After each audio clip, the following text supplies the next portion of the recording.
In 1975, the world watched something unthinkable. The United States, the most powerful nation on Earth, was running. Desperate civilians clung to fences. Marines pushed evacuees onto the last rooftop helicopter. A UH-1 Huey lifted off into a sky filled with smoke and betrayal. This wasn't the end of a battle. It was the end of a war. And it was the first time America had ever truly lost one. But here's what no one tells you. Britain lost theirs too. And they didn't run. They didn't fire a final shot. They didn't even argue. They just obeyed a phone call. 1956, Suez, the British Empire, once ruler of a quarter of the planet, launches a bold invasion. Then, one ultimatum from Washington, and the entire operation folds. No bombs on London. No riots in the streets. No exit strategy needed. Just silence and surrender. 2 empires. 2 defeats. One collapsed on television. Its trauma burned into the national psyche. The other quietly surrendered history and never looked back. This isn't just a story about war. It's a story about identity, about what happens when power slips, and a nation has to choose whether to fight for the illusion or adapt to the truth. Because one superpower lost a war and nearly lost itself, the other lost an empire and somehow won the future. Saigon, April 30th, 1975. The whir of helicopter blades drowns out the chaos below. Crowds press against the gates of the U.S. Embassy, desperate, screaming. On the rooftop, Marines push back the tide. One more evacuee, one more flight. A lone UH-1 Huey lifts off into the orange sky, overloaded with Americans and desperate South Vietnamese clinging to the last strand of hope. This is how the Vietnam War ends for the United States, not with a victory parade, but with retreat, not with banners, but with betrayal. The world's most powerful nation, the arsenal of democracy, flees a war it could not win. It is the first time America truly loses a war. And yet, 19 years earlier, on the other side of the world, Britain had suffered a defeat of its own. No helicopters, no embassy siege, but a collapse just as stunning. Suez, 1956. The British Empire, alongside France and Israel, launched a surprise assault on Egypt. The goal: regain control of the Suez Canal and oust President Gamal Abdel Nasser, who had just nationalized it. The canal was the jugular vein of British trade, its imperial lifeline. At first, the operation worked. Paratroopers landed. The canal zone came under occupation. But then, one phone call from Washington, and the illusion shattered. President Eisenhower told Prime Minister Anthony Eden to pull out, immediately. The U.S. would not support imperial adventurism. Facing economic ruin and global humiliation, Britain obeyed. Troops were withdrawn. Nasser remained in power. And just like that, the sun dipped lower on the British Empire. By every measure, Suez was a geopolitical failure. So here's the question. Why did America unravel after Vietnam, while Britain survived Suez and moved on? Both wars marked the end of a certain kind of power. Both saw empires falter in the face of nationalism and miscalculation.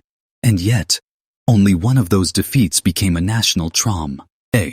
Only one left a superpower haunted, fractured, and doubting its very identity. In the years after Saigon, America questioned everything. Its military, its presidents, its moral clarity. The scars ran deep. From Watergate to the rise of cynicism in media and art, the Vietnam defeat became a ghost in every corner of American life. Meanwhile, Britain, once the largest empire in history, faced its own fall, but it did not collapse into despair. Instead, it shifted, adapted, rebranded itself as a post-colonial power, and leaned deeper into diplomacy, finance, and a special relationship with the very country that just pulled the plug on its empire. It was as if both nations stood at the edge of a cliff, but only one jumped. Fast forward to today. In U.S. military academies, Vietnam remains a cautionary tale, taught not just in history, but in leadership, ethics, and policy. The phrase "another Vietnam" still echoes in debates over foreign intervention. In Britain, Suez is rarely spoken of outside academic circles.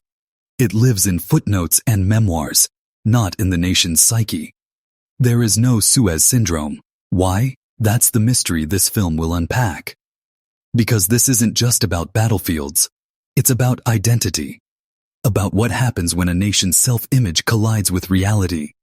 About how myths fall apart, and how some countries rebuild while others bleed inward. Over the next hour, we'll dive into the political gambles that dragged both nations into unwinnable conflicts, the lies told to justify them, the human toll paid by soldiers and civilians alike, and the different choices made in the aftermath of failure. This is not a tale of villains and heroes. It is a tale of power, pride, and the cost of holding on too long. One war ended in gunfire and evacuation. The other ended with silence, but no less consequence. And at the heart of it all lies a haunting paradox. The United States lost a war and nearly lost itself.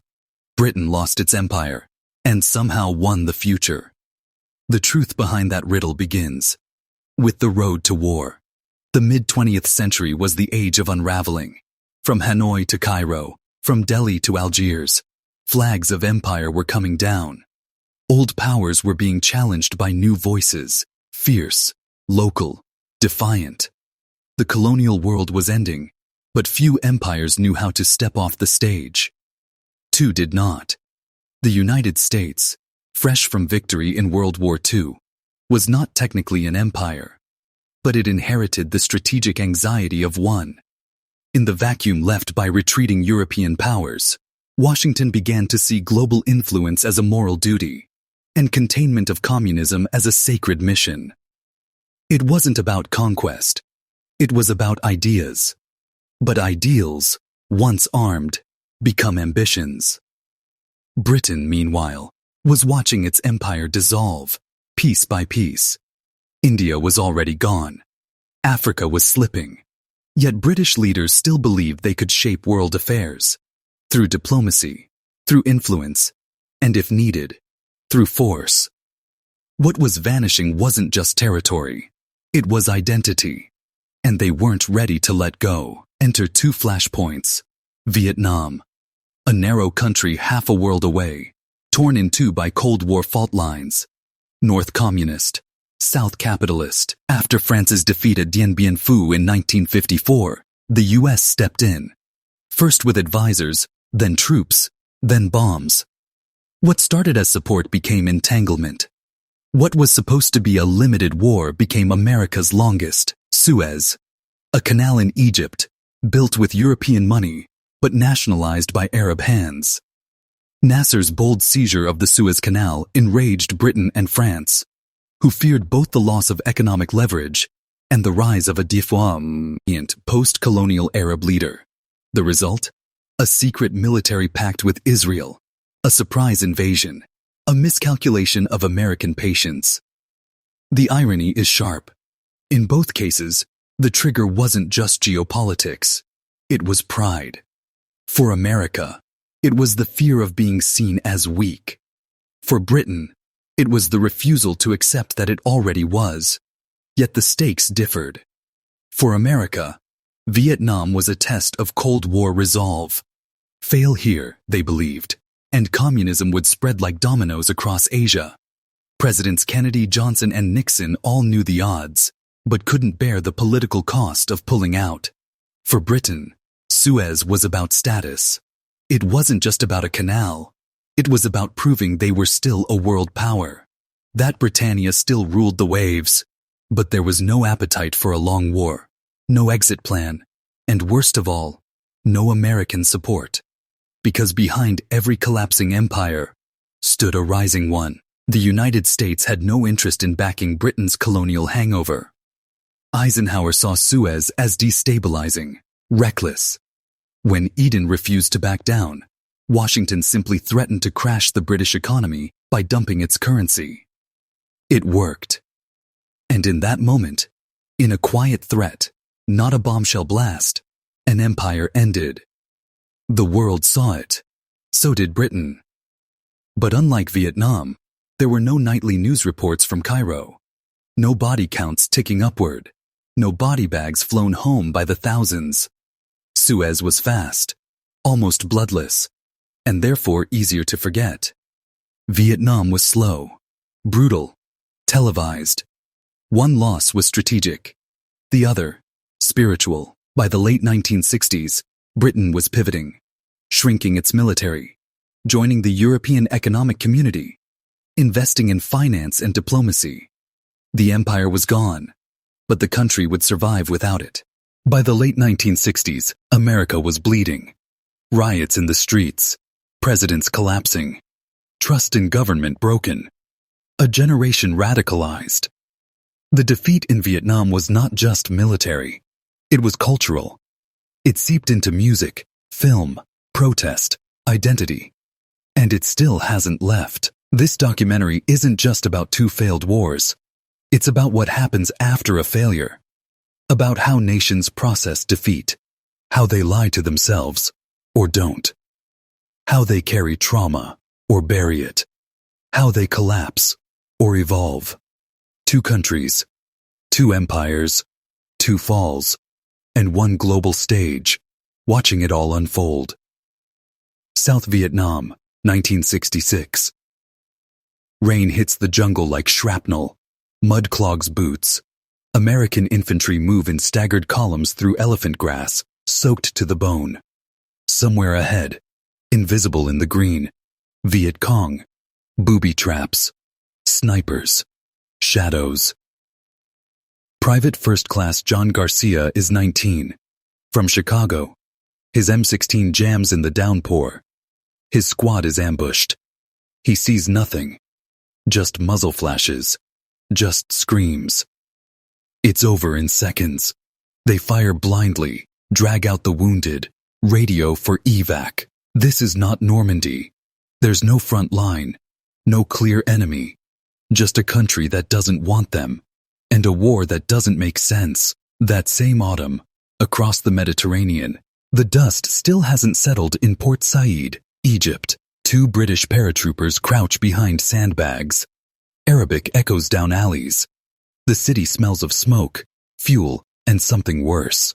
They weren't supposed to be here long. The invasion was meant to be clean, surgical. Land, seize the canal, pull out. But now locals riot in the streets. Egyptian commandos stage ambushes. The world watches in outrage. Both soldiers, Garcia in Vietnam, the paratrooper in Suez, feel the same thing. Confusion. No one's cheering. No one's waving flags. They were told they were liberators. They feel more like invaders. The difference? In Vietnam, the jungle becomes home for months, years. In Egypt, the British pack up in days. But in these early stages, before the turning points, before the headlines, on the ground, the war already feels wrong. And in both countries, the soldiers start asking questions their commanders can't answer. What are we fighting for? Why don't they want us here? And what happens if we lose? Wars rarely begin with evil intentions. Most start with fear. And for John F. Kennedy and Anthony Eden, that fear was losing control. In 1961, President Kennedy inherited Vietnam like an unwanted heirloom, left behind by the French, wrapped in Cold War logic. He didn't send in ground troops immediately, but he escalated quietly. Advisors, equipment, helicopters, and speeches. Always more speeches. We shall pay any price, bear any burden. It was rhetoric with no off switch. Privately, Kennedy doubted the war's logic. He feared U.S. involvement would only deepen. He even floated withdrawing after the 1964 election. But in public, he stayed firm. Because pulling out looked like weakness. And weakness, in a nuclear age, wasn't an option. In Britain, 5 years earlier, Prime Minister Anthony Eden made a very different but equally fateful gamble. Egypt's President Nasser had nationalized the Suez Canal, defying British economic interests and prestige. Eden saw him not just as a rogue leader, but as a Hitler-like figure. Appeasement was not on the table. Behind closed doors, Britain, France, and Israel hatched a covert plan. Israel would invade Egypt. Britain and France would then intervene as peacekeepers and retake the canal. It was a lie, a colonial illusion wrapped in legalese. And Eden, desperate to prove Britain still mattered, signed off. The moment these decisions were made, the clock started ticking. Kennedy's slow boil in Vietnam trapped future presidents in a cycle of half measures and false hopes. Eden's deception at Suez triggered global outrage and a brutal call from President Eisenhower, forcing Britain to retreat in disgrace. Neither leader would finish his term with dignity. Eden resigned months after Suez. Kennedy would die in Dallas before Vietnam exploded. But both men left behind a fuse, already lit. The air raid sirens come too late. At exactly 5:15 a.m., British and French aircraft scream overhead. Bombs tear into a city still asleep. Craters swallow streets. A mosque collapses. Apartments explode into dust. The target was military infrastructure, but Port Said is a civilian city. A mother clutches her daughter beneath a stairwell as shrapnel tears through their building. Somewhere nearby, a church bell rings once, then falls silent. The British public had been told this was a peacekeeping mission, but on the ground, it feels like invasion. Flames rise from shops still stocked with English goods. Egyptian citizens, men, women, children, run barefoot through rubble-strewn alleys. Some wave white cloths. Others throw rocks. British troops land under the cover of smoke. Paratroopers pour in, advancing street by street. But resistance is fierce. Egyptian police stations become sniper nests. Civilians blend into the shadows. The urban battlefield offers no clarity, only chaos. Photographers capture everything. Unlike World War II, this conflict unfolds on the front page. Images of dead Egyptian civilians, of British troops dragging bodies from alleys, spread fast. Sympathy for the operation collapses, even among the British. Meanwhile, back in England, protests erupt in Trafalgar Square. Students chant, "Hands off Egypt." Eden's popularity plummets. And in America, Eisenhower fumes. He didn't greenlight this war, and he doesn't want it tied to Washington's name. Within a week, Britain's credibility, carefully built over centuries, is in freefall. Port Said becomes more than a city. It becomes a symbol of imperial overreach, of collapsing illusions, of a nation unable to see that the age of empire had already passed. And still, the war isn't over, not in Egypt, and certainly not in Vietnam. Wars are not only fought on battlefields, they're fought in living rooms, over newspapers, on radio, in carefully edited newsreels, and confident voices behind presidential podiums. In the early years of both conflicts, America and Britain clung tightly to a single illusion: that victory was inevitable. In Washington, the message was clear. Vietnam was a limited conflict, just another front in the global struggle against communism. Government briefings spoke of progress. Body counts were tallied like scoreboard numbers. For every American lost, hundreds of enemy combatants were said to be killed. The press, at first, went along. Images of clean-shaven officers beside Vietnamese villagers, smiling troops handing out candy to children. Jungle patrols edited to look more like control than confusion. Back in London, the Suez operation was wrapped in even tighter spin. The public was told that Britain was upholding peace and international law. That this was not aggression, it was duty. State-run broadcasters emphasized order, restraint, success. But behind the scenes, the cracks were obvious. In both governments, officials knew the story didn't match the facts. In Vietnam, early advisors sent frantic memos. The South Vietnamese army was corrupt, undertrained, unwilling. In Egypt, the truth of the Anglo-French-Israeli collusion was beginning to leak. Yet still, leaders doubled down. To admit the truth early was to admit failure. And in an era where image was strategy, failure couldn't be allowed, even as it stared them in the face. But the illusion couldn't hold forever. In Port Said, foreign journalists weren't censored. They capture bodies in the streets and confusion on soldiers' faces. In Vietnam by 1965, CBS and NBC began showing blood. Not triumph, not glory. Just fear, fire, and funerals. And slowly, the public mood began to shift. Because no matter how polished the speech, how bright the uniform, there is only so much truth that can be buried under a flag. All wars are built on stories, but when the story falls apart, so does the war. In Washington, the moment of deception came with the Gulf of Tonkin incident, August 1964. The official narrative: North Vietnamese torpedo boats attacked 2 American destroyers. The reality? One attack was real. The second likely never happened. Still, President Johnson stood before the American people and declared a grave threat. Congress responded with the Gulf of Tonkin Resolution, giving Johnson sweeping authority to escalate the war. Without a formal declaration, privately, Defense Department insiders already doubted the incident's clarity. Naval reports contradicted each other. Radar returns were inconclusive. But the story had taken hold. And with it, the war ballooned. In London, the deception was quieter, but no less cynical. The public was told Britain had launched the Suez intervention to protect international peace. In reality, it was a lie cloaked in diplomacy. The truth surfaced weeks later. Israel, Britain, and France had secretly coordinated the invasion. Israel would attack first.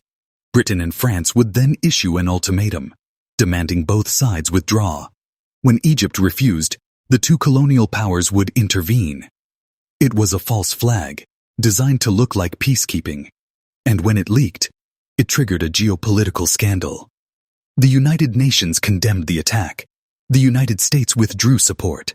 The British public, already reeling from civilian deaths, now felt betrayed by its own leaders.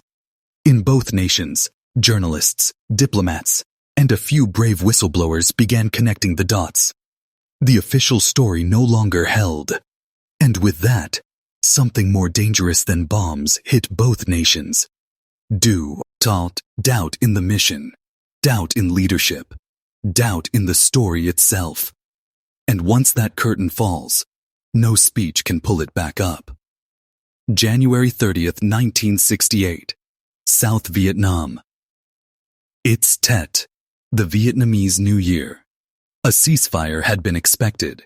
But just before dawn, over 80,000 North Vietnamese and Viet Cong troops launch a surprise offensive across more than 100 cities and towns. Saigon, Hue, Khe Sanh, U.S. military bases, government buildings, explosions rip through what had seemed safe. American troops fight room to room.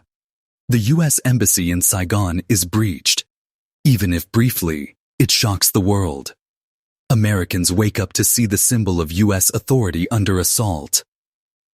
It is the Tet Offensive. And while the U.S. and South Vietnamese forces eventually repel the attackers, the damage is done. Because back home, victory had been promised. The end is in sight, General Westmoreland had said. We are winning, the White House insisted. Now the illusion collapses on live television. Trust breaks. Confidence shatters. Walter Cronkite, the most trusted voice in America, visits Vietnam. When he returns, he tells viewers the war is likely unwinnable. President Johnson reportedly mutters, "If I've lost Cronkite, I've lost Middle America." That same shattering of illusion had already happened once before. In 1956, during the final days of the Suez Crisis, British and French troops had taken key portions of the Suez Canal zone. But the world was outraged.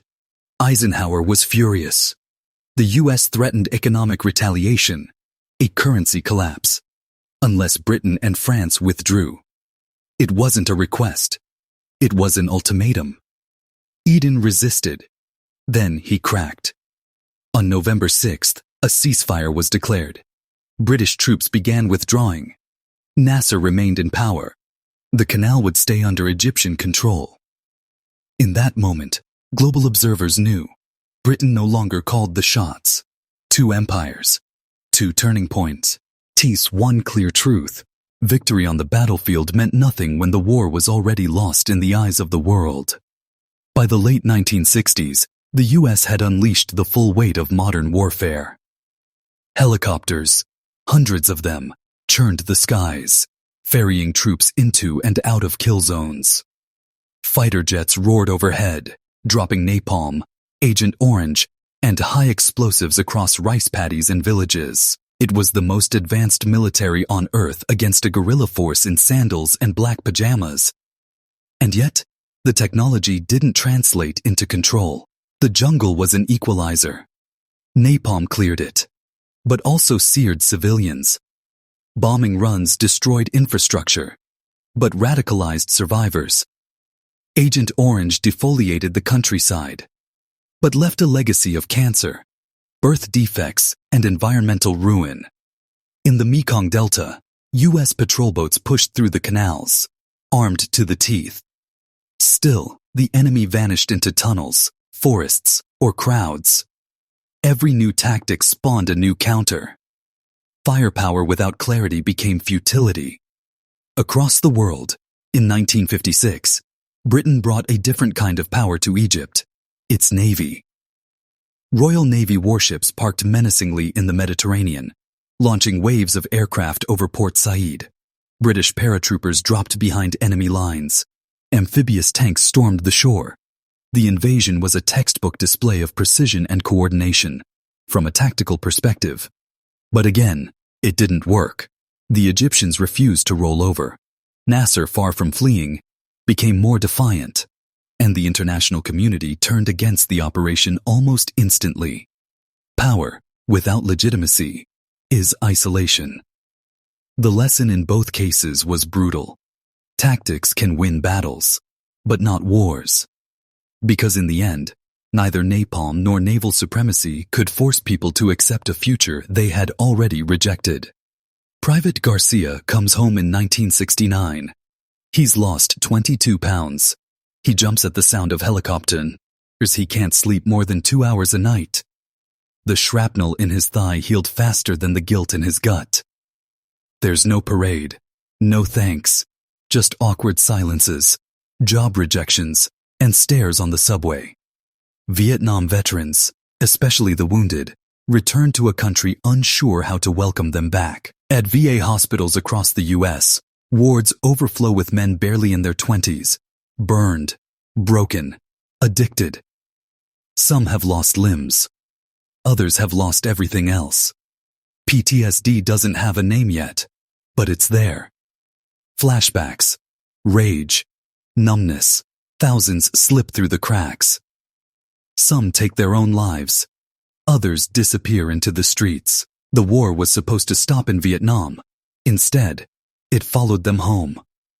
Meanwhile, Britain's Suez veterans returned too, but to a different kind of silence. The British government wants to move on. The failure is too embarrassing to honor. There are no memorials for Suez, no victory medals, just quiet discharge papers and forgettable debriefings. But trauma doesn't need medals to exist. British soldiers remember the screaming in Port Said, the fire in the marketplaces, the confusion of a mission that made no sense. Some struggle to find work, others drink. Most never speak of Suez again, not out of pride, but shame. They weren't beaten in combat, but they were used, then discarded. In both countries, the scars of war show up not just in the wounded flesh, but in the hollow spaces between memory and meaning. And for many veterans, that war never really ended. Wars test friendships, and sometimes reveal they were never real. In 1956, Britain stood atop a shaky alliance. The Suez invasion was meant to show strength through unity, with France, Israel, and implicitly, the West behind them. But when the plan unraveled, Britain found itself alone. France was furious but helpless. Israel had its own agenda. And most importantly, the United States wanted nothing to do with it. President Eisenhower believed the invasion would damage America's Cold War image, especially in the Arab world, where the US was trying to counter Soviet influence. So he acted, not with soldiers, but with currency. The US threatened to sell off British bonds, tanking the pound sterling. And just like that, Eden's government folded. Britain had been abandoned by its closest ally. In Vietnam, the betrayal was slower and more internal. America's allies never fully committed. South Korea sent troops. So did Australia and a few others. But NATO sat this one out. France, now humbled after its own defeat in Indochina, refused to help. Britain kept its distance. And even within South Vietnam, the US found itself surrounded by unreliable partners. The South Vietnamese government was weak, corrupt, and often unpopular. Coups came and went. Presidents were assassinated. American commanders tried to prop up leaders who didn't lead, and soldiers who didn't want to fight. In both cases, the message was the same. Without real allies, power means isolation. And when the war began to turn, there was no one left to lean on. Suez marked the end of Britain's pretense that it could act alone. Vietnam exposed the limits of America's coalition dreams. And for both, the bitter truth was this: there is no such thing as victory if no one stands beside you when the bullets stop flying. From the air, Vietnam looked conquered. American firebases dotted the countryside. U.S. helicopters owned the skies. Highways were patrolled, cities fortified. But on the ground, the map lied. Take a military chart from 1968. It shows large swaths of South Vietnam marked secure. But those zones changed by nightfall. Villages declared liberated in the morning flew different flaws. GS by dusk. The Viet Cong didn't need to win territory. They just needed to make sure America couldn't hold it. Control was temporary. The fear was permanent. Meanwhile, in Egypt, 1956, the British believed their assault plan was airtight. Maps of Port Said showed key infrastructure: docks, bridges, police stations. Targets were bombed with precision. Troops moved swiftly through checkpoints. But beyond the ink and the arrows, chaos bloomed.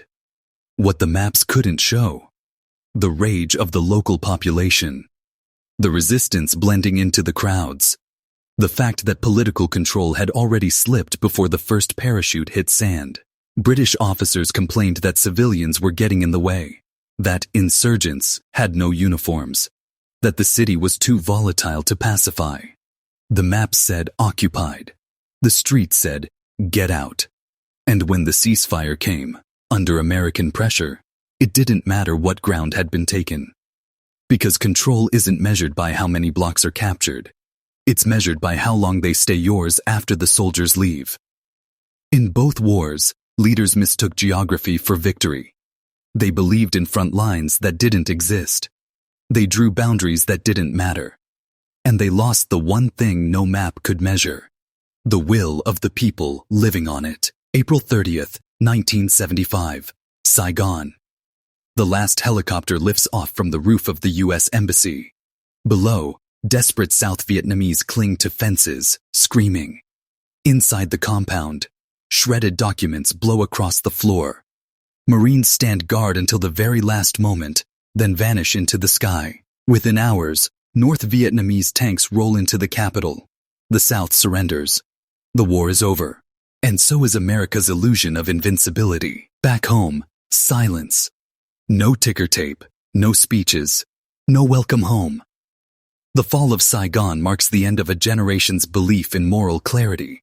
For millions, it is not just the end of a war, it is the end of trust. Trust in the military, in the presidency, in America's role as a force for good.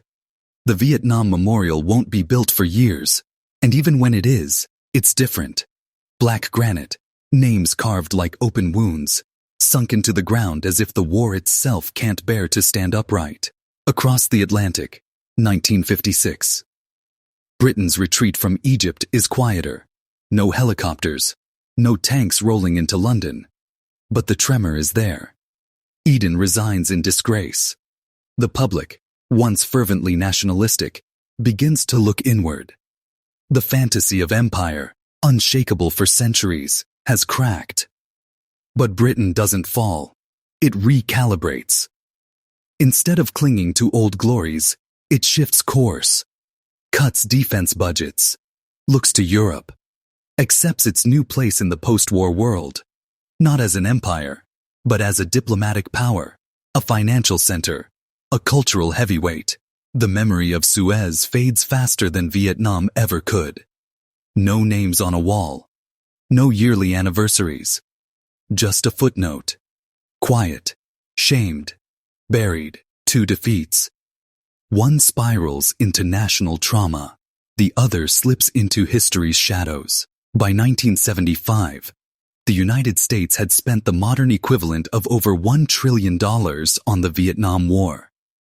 Thousands of helicopters, tens of thousands of tanks, millions of rounds fired. Nearly 60,000 American lives lost, and countless more wounded. But the war's price didn't end when the fighting did. Inflation surged. Oil shocks hit. Stagflation, a term barely used before, became everyday vocabulary. Wages stagnated, but prices soared. Manufacturing withered. The national debt ballooned. And beneath it all, a deeper cost: public trust. The Pentagon's credibility was shattered. Military recruitment dropped. Congress stripped back executive war powers. Veterans returned to an economy unready to absorb them.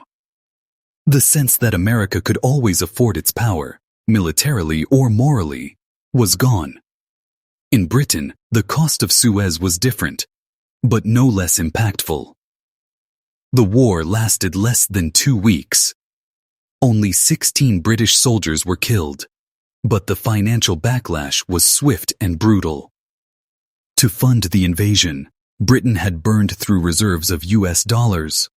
When Eisenhower threatened to dump British bonds and deny IMF assistance, the pound teetered on collapse. Markets panicked. The Bank of England begged for stabilization. The British Treasury realized the empire's economic foundation was no longer self-sustaining. It now rested on American permission. In the aftermath, Britain slashed defense spending, abandoned many overseas bases, and turned sharply toward integration with Europe, seeking new markets to replace lost colonies. So while the war didn't bankrupt Britain in absolute terms, it did something worse. It exposed that the empire was already bankrupt, morally, financially, and strategically. And that recognition, painful as it was, helped Britain begin to let go. America, on the other hand, would hold on longer, and pay for it longer too. In both wars, there was a moment, unspoken, unmarked, when the people in power knew the mission was failing, knew the public was being misled, knew there would be no real victory. And yet, they pushed forward anyway. In Vietnam, that moment came early. The Pentagon Papers, leaked by Daniel Ellsberg in 1971, exposed the truth. 4 successive administrations, Eisenhower, Kennedy, Johnson, Nixon, had known the war was going badly. Officials privately acknowledged South Vietnam's instability, the corruption, the poor morale of its army. They understood that no amount of bombing would secure lasting peace. But to the public, the message was the opposite. We are making progress. Peace is just around the corner. We will not cut and run. The deception wasn't a single lie. It was a slow erosion of truth. A national gaslighting, dressed in the language of patriotism. In Britain, the betrayal was more concentrated, but no less cynical. By the time of the Suez invasion in 1956, Top British officials already knew the operation was a fragile bluff. The tripartite plan with France and Israel was secret, illegal under international law, and dependent on the United States looking the other way. But Eden rolled the dice anyway. He hoped the deception would hold long enough for a quick military success, that public and parliamentary backlash would be stifled by the appearance of strength. When it failed, the cover story collapsed in days. Intelligence officers, diplomats, even military commanders in both nations had quietly raised alarms. Their reports were filed, ignored, buried. The tragedy of these wars isn't only that they were fought, it's that they were knowingly lost, while thousands more died to maintain the illusion. When wars end in failure, the stories begin. Not to explain what happened, but to survive it. After Vietnam, the United States didn't just rewrite its history books. It rewrote its very identity. For years, the phrase Vietnam Syndrome haunted political discourse. It meant hesitation, uncertainty, a fear of becoming entangled again. It became a weapon, used by hawks to shame doves, to accuse caution of being weakness. The narrative shifted. Suddenly, it wasn't the war that had failed. It was the politicians who tied the hands of the military. Victory had been within reach, they said. If only America had been allowed to unleash its full strength. Hollywood joined the chorus. In Rambo, a lone veteran returns to Vietnam to win this time. In Platoon, Apocalypse Young, See Now, Full Metal Jacket, the war becomes surreal, personal, a nightmare of the American psyche, rather than a geopolitical misstep. The real reasons, the deceit, the arrogance, the misreading of Vietnamese nationalism, were too complex, too uncomfortable. It was easier to mythologize the pain than to confront the truth. Britain, by contrast, buried its failure. There was no movie called Suez, no cultural reckoning, no public trials or commissions. The government released sanitized memos. Eden's resignation was framed as a health issue. The crisis faded into political memory. For decades, the story was one of polite silence. No triumph, no trauma. Just a quiet acknowledgement that the age of gunboat diplomacy had ended, and the empire with it. Where America tried to justify the unjustifiable, Britain tried to forget what couldn't be fixed. And in that difference lies a deeper one. One nation tried to process its fall through fiction, the other through erasure. Some wounds never make the headlines.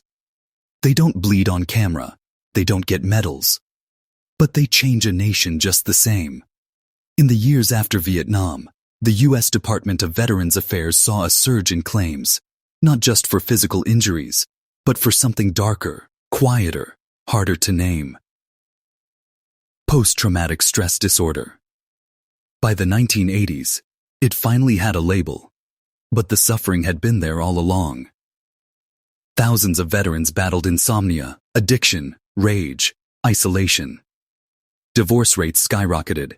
Suicide became a silent epidemic. Many veterans ended up homeless, invisible in the very country they'd fought for. And worse, they were often blamed. Unlike the heroes of World War II, Vietnam vets returned to suspicion, called baby killers, mocked, forgotten. They carried not just the trauma of war, but the shame of having lost one. In Britain, the wounds were less visible, but no less real. Suez veterans rarely spoke. Their war lasted just days, but left them stranded in an emotional no man's land. No glory, no public recognition. Just the quiet ache of having fought a war the government pretended hadn't happened. Some turned their backs on military service altogether. Others struggled with guilt, not for what they'd done, but for what it had all meant. Was it ever necessary? Were they just pawns in a doomed play? No one asked. And so, they stopped answering. In both countries, the cost of empire didn't end with the final shot. It lived on, in hospital wards, in broken homes, in the silence at the dinner table. Because empires don't just wound the conquered, they wound the ones who served them, long after the flags come down. The United States lost a war. Britain lost a myth. Both losses changed their nations, but only one nearly tore itself apart. The fall of Saigon marked the first time Americans watched, live on television, as their country lost. Not a draw, not a stalemate. A defeat, complete, televised, undeniable. It left scars that never healed. A generation of veterans returned not to gratitude, but to neglect. The American public grew cynical, distrusting government intentions and military promises. Foreign policy grew cautious, until new fears pushed the pendulum the other way. Vietnam became the ghost in every future war room. Will this be another quagmire?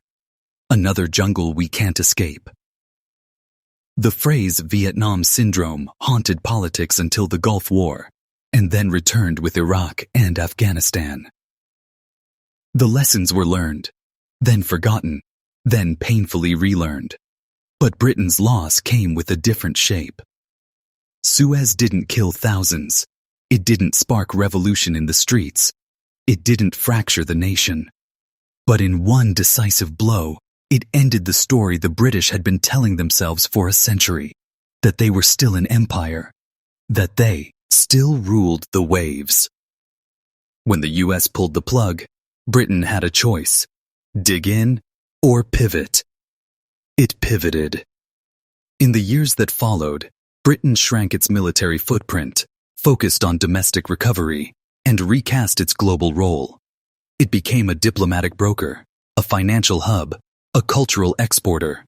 No longer an empire, but still a player. The Suez humiliation, while traumatic, gave Britain a clarity that America never quite found. Because here's the truth behind the title. America lost a war, but believed it still could have won. Britain lost its empire, but understood the age had passed. And that's why one country fell into trauma, while the other began to heal. Today, echoes of both wars still shape our world. In American foreign policy, Vietnam looms like a warning light on the dashboard. In British politics, Suez is a quiet caution against overreach. Both nations eventually recovered, but only by reckoning with the limits of their power. The difference? America tried to win. Britain let go. That's not surrender. Sometimes letting go is what survival looks like. Because in the end, no war is ever truly won or lost on a map. It's won in the stories nations choose to tell themselves afterward, and in how they choose to live with the truth. Vietnam left millions dead. Civilians, soldiers, innocents, caught in the crossfire of ideology. Suez left fewer bodies, but it too left wreckage. Political, cultural, emotional. The enduring lessons. Power without purpose crumbles. Pride without humility blinds. And in the modern world, empires don't die in fire. They die in denial. Today's echoes. Afghanistan, Iraq, Ukraine, Gaza. Still, the questions return. How far should we go? What are we really fighting for? And will we know when it's time to stop? Some defeats end wars. Others begin new ones inside the soul of a nation. The Vietnam War ended with the roar of helicopter blades and the silence of shame. The Suez Crisis ended with a phone call and a bowed head. 2 defeats, 2 empires. But only one left its people asking for generations. What were we fighting for? Because some wars end when the shooting stops. And some go on in the mind, the culture, the soul. America lost a war, and began a war within itself. Britain lost an empire, and began a new identity. Power fades, glory vanishes, but how a nation faces failure That becomes history. And in the end, the loudest fall didn't come from gunfire. It came from letting go.